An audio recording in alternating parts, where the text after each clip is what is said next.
He owns the entire block, but money was never the point. Most people think wealth is about owning things, cars, watches, status. But in the heart of Philadelphia, one man casually pointed behind him and said something that stopped the conversation cold. I own from this corner to the next corner an entire block. Not because he chased money, but because he understood trust, discipline, and purpose long before most people ever do. How do you even buy an entire block? When asked how he managed to buy so much real estate, his answer wasn't flashy. Friendly banks, but that wasn't luck. That relationship was earned. He paid his loans back earlier. He paid more principal than required. He stayed conservative even when he could have pushed harder. Over time, banks stopped seeing him as a risk. They saw him as a partner. The power of conservative leverage. Most deals started the same way. About 30% down, with the bank covering the rest. Sometimes he didn't even use cash. He leveraged other properties, signed personally, put his reputation on the line.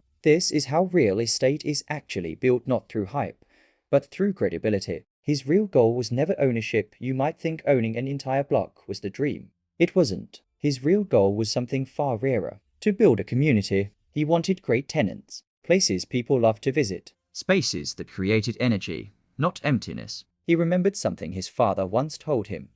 We grow old too soon and wise too late, so instead of waiting, he built something meaningful now. Failure happens every day. Literally, when asked if he'd ever been burned in business, he didn't deny it. He said he fails every day, sometimes every hour. But he learned one rule early. If you dwell on failure, you'll never succeed. When failure hits, he immediately reminds himself of past wins and moves forward. No spiraling, no self-pity, no paralysis. That mindset alone separates builders from spectators. Age, loss, and perspective. He wouldn't say his age, but life had already taught him something heavy. When he was 40, his brother passed away at 44. That loss changed everything. From that moment on, money stopped being the scoreboard. Family became the priority. The one message he'd leave behind.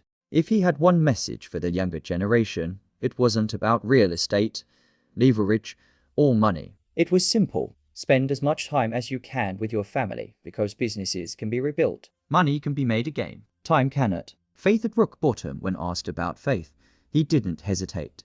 Yes, faith helped him. Not just belief, but action. Praying, taking care of family, leaning on something bigger when life hits hard. His message to anyone at rock bottom was clear.